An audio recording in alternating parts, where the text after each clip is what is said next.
Proceed to the second gate, you fucking freak. Oh my god, he just jumped? Yeah, he just fucking jumped. Didn't he say it would be so easy for him and effortless? Wow. He wasn't lying. He's a freak in every sense of the word. This poses no challenge for you at all. Enter. Strong fall. Deliver present. Holy shit. God damn it. Go ahead. It looks nice. Yes, it is perfect in every way. Ribbit, do you have a clean towel anywhere? Enter Soulbot.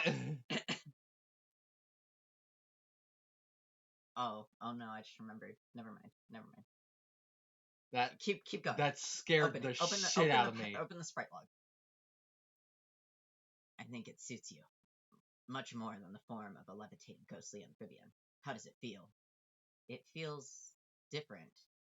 Okay, but I mean, do you feel anything else? Any sort of stirring sensations? Stirring? Yes, such as sensations which may be stirred by flowing blood and a beating heart. I'm not sure. Can you detect anything within you might describe as smoldering passion? I mean, just out of curiosity. Wait, what is that? What? This feeling. Oh my god. Oh my god, what did you do?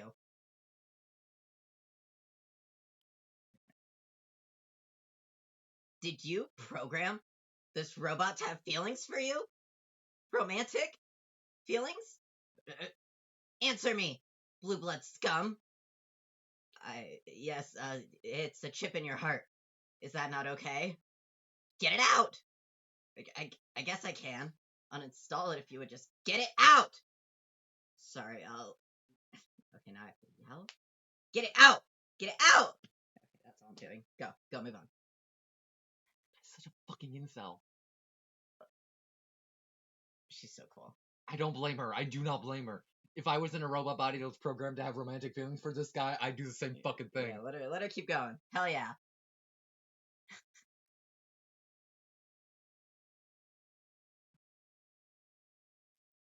Yeah, I don't blame her. Wait for it. No!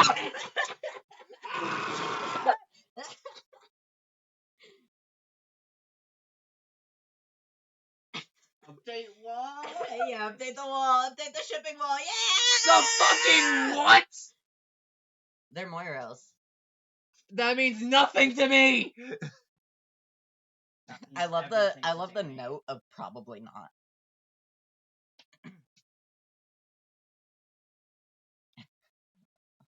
Oh no. Disgusted.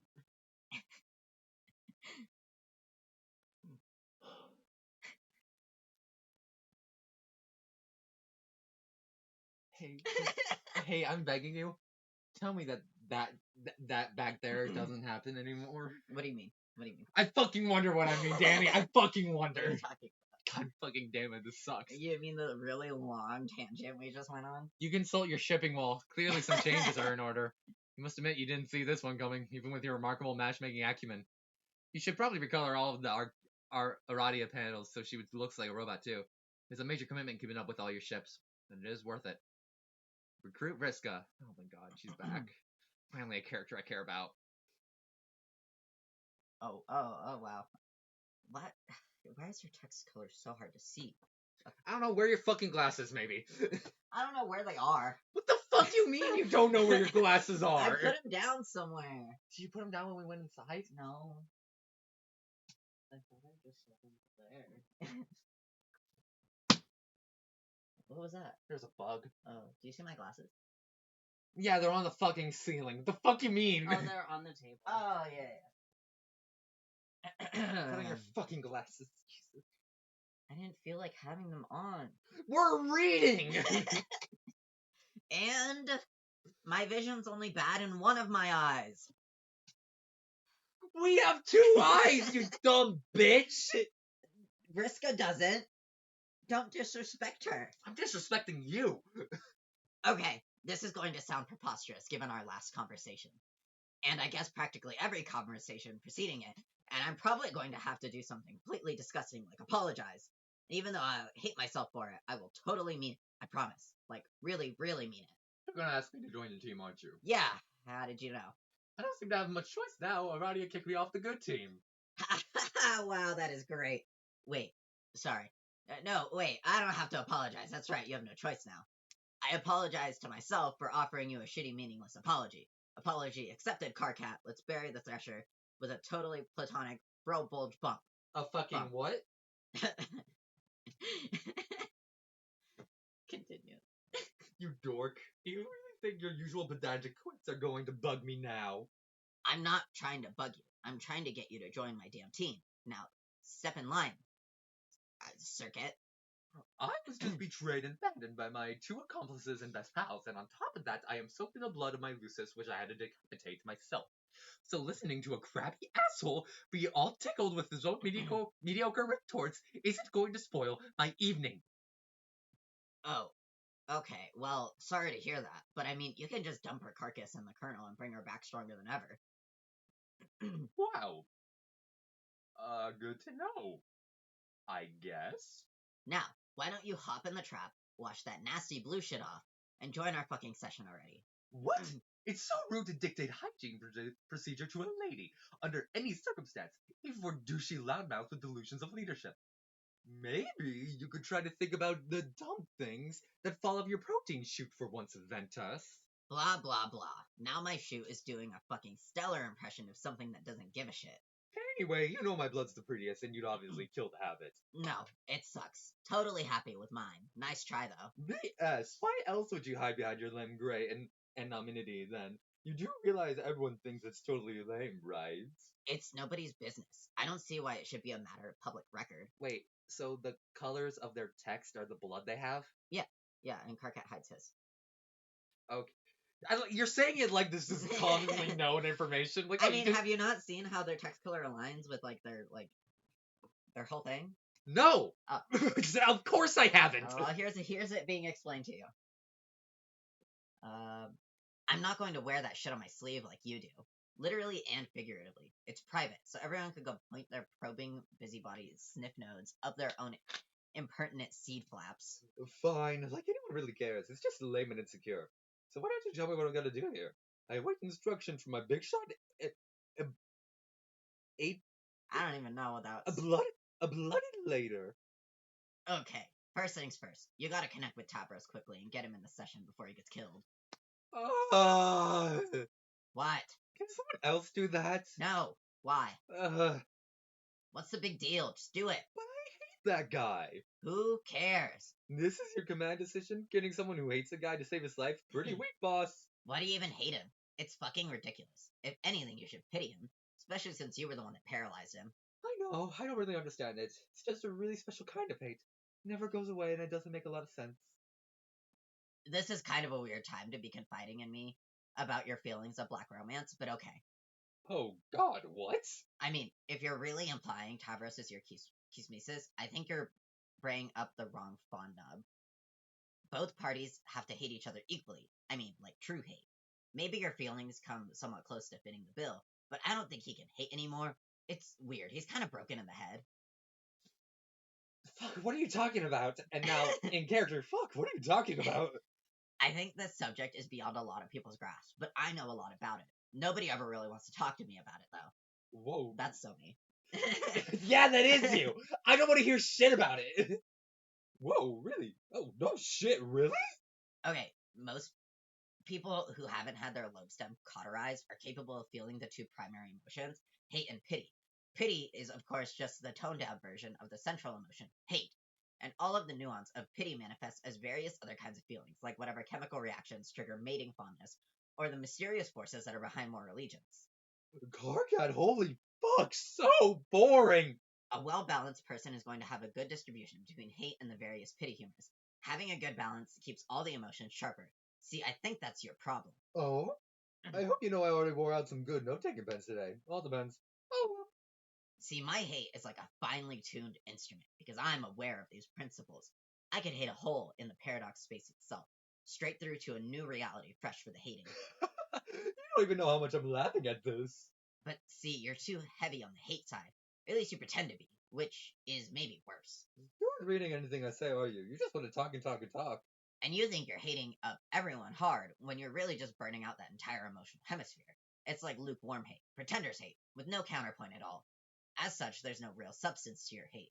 It's like a cardboard movie prop, which is why your brain is broken. Kind of like Tavros's, but on the opposite hemisphere, I guess. Or maybe your broken brain led to the imbalance in the first place. I don't know. Whatever the case is, you're kind of emotionally screwed, sorry to say. Your hate's too dull for a proper kismesis, but in my opinion, and I don't really see anyone chomping at the bit to be your Moirail, honestly, unless there's someone out there who would actually bother pitying you, and landing a mate sprit?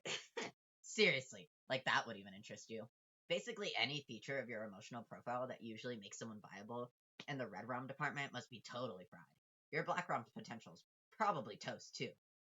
Hey, are you there? Yeah, I started tuning you out, and now in character, oh yeah, I started tuning you out. You done? No way, I could go on. This is fascinating. Tell me how the fuck this isn't fascinating. Did you learn this crap from your awful romance movies? They're really intriguing sociologically. Incredibly complex, sophisticated stories. It's an Adam Sandler poster on his wall. You wouldn't get it. Hey asshole, let's stop watching movies for girls. What part of intriguing sociologically don't you understand? Also, they're awesome. Shut up. Fuck, okay, man, just let me connect with stupid boy dumb fuck so I don't have to listen to this anymore. Yeah, okay. I don't think I was acting when I did that. Yeah, okay. Oh, wait. I never even got to the damn point. What is it now? I didn't need you to specifically to connect to Tavros. I mean, I could get just any schlub to do that. You have to get in here ASAP because I really need your mind powers. You do? I mean, obviously you sure don't. What for? I ran into someone here, sort of double agent, I guess. His name is Jack.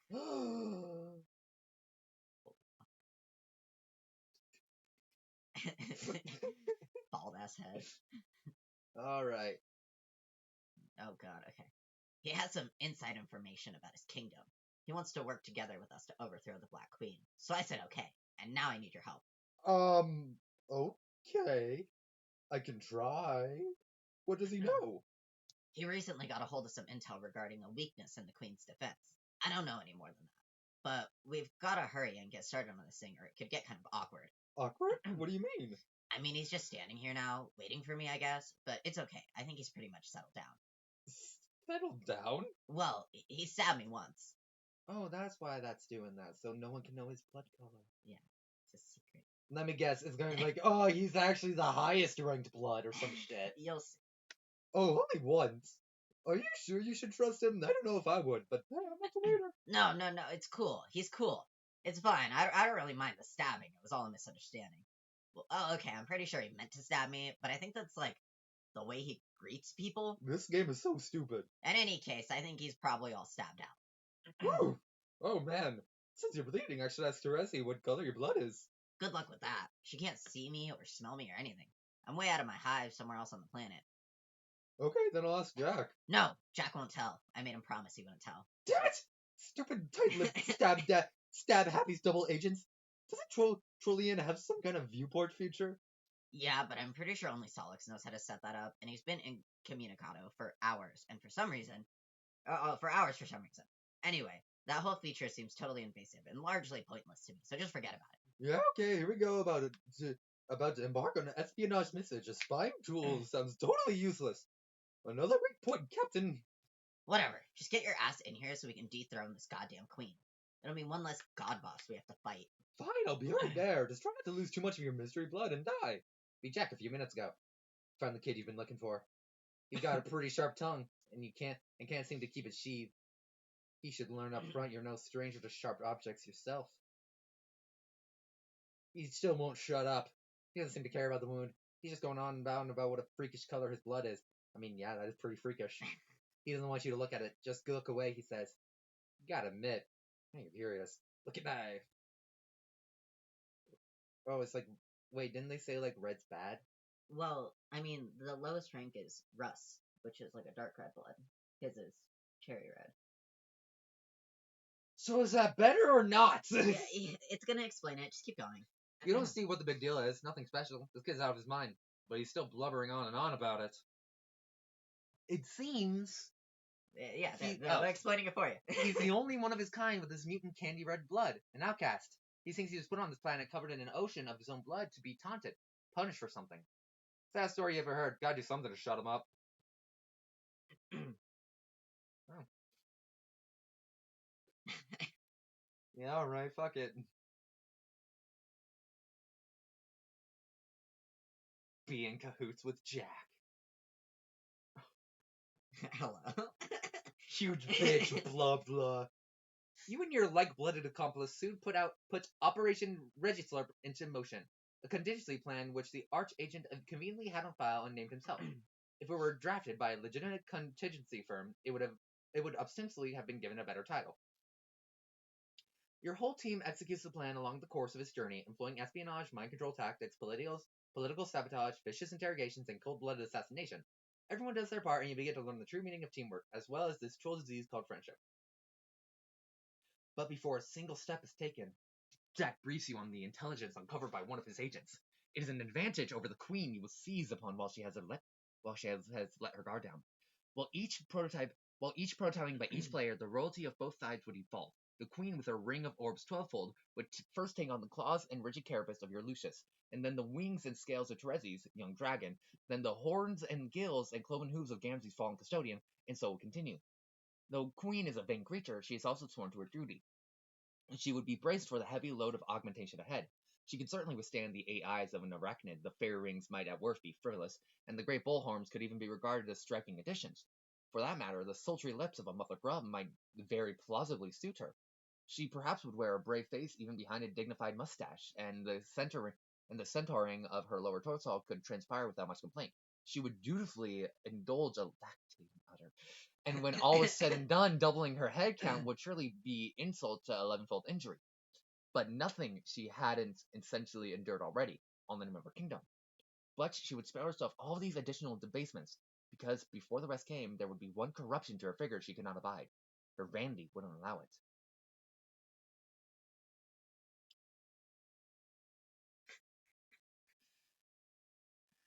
She could not stand bearing the visage of the most loathsome creature known to existence. So vile is its appearance, so contemptible its purpose. All depictions of the creature, let alone members of its population, are permanently banned from any jurisdiction in the reach of her agents. Those of its kind go by many names, and so does the reviled patron god they herald, the Great Distation, King Pond Squatter, Speaker of the Vast Joke, or more commonly, Billis Slick? His true name is of course forbidden, and wearing his face is where she drew the line. She removed the ring and concealed it in the royal vault while she was quite sure no one was looking. She then retired to her private chamber from which she would dispatch orders, no one the wiser of her disadvantage. Or so she thought. Red Team, execute Operation Regisurp. The operation in time would be a total success. The banished quasi-royal would make the future Alternian wasteland her home until she was given a new purpose.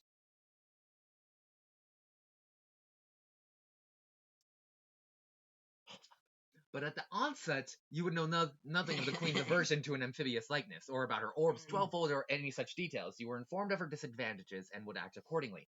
You and your red teammates would work to dethrone the Queen in your session, while the blue team would take on the entirely separate set of royal adversaries in their own session. This was to be a competition, after all, or so you thought. You would begin to notice a strange pattern. The blue team's prototyping would affect the mutations of your session's underlings, and your prototyping would affect theirs. Though the signs pointed to 2 distinct sessions, 2 sets of mystic ruins, 2 opposing teams, 2 separate chains of connected players, this was all misleading.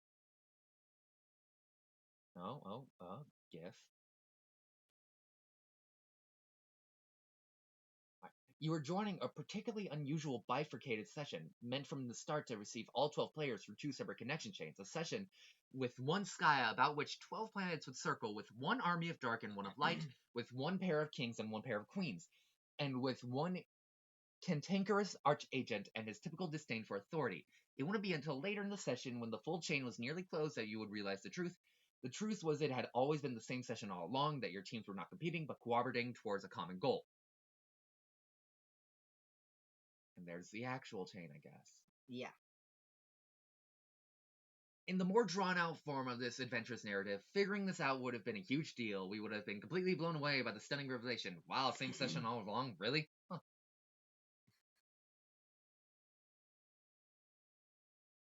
But since we've decided to engage this epic in shorthand, you feel you must insist that we continue with this expository interlude. It would turn out that the arrangement of planets looked like this, rather bifurcated from each other, each team appearing to comprise a distinct change in a distinct session without the luxury of the complete picture we see here. It appears that way until it was time to link the two chains, completing the circuit of 12 and uniting the teams. For these final two links, Skya had a plan, as it did with the other of every preceding link, and as it did with the paradoxical seeding of its own players on the surface of the planet, it would later devastate to buy itself time. Its plan was as inescapable as all others, and as inevitable as the reckoning it would ultimately face. Mobius double return. Alright, after watching the phrases Mobius double and reach around toggle for a few minutes while in a sort of stupor, you finally snap out of it. Your attention drifts towards these two symbols. I imagine this is what historians felt like reading the Iliad for the first time. How dare you compare the Iliad to this? Okay, but the Odyssey is a little more entertaining. You would try to be these mysterious characters, but you suspect you would fail, so you don't bother. They're way too mysterious for you to be them yet. Seriously, what's up with these guys? Do they live underwater or something? What's their deal? We'll learn all about them later. For that matter, what's this young lady about? What is her deal? We'll probably find out about her later too. It'll probably be quite some time before you get to be her. It could very well be pages and pages and pages and pages and pages and pages. Seriously, it could take forever. Do we want to stop here? I would love that.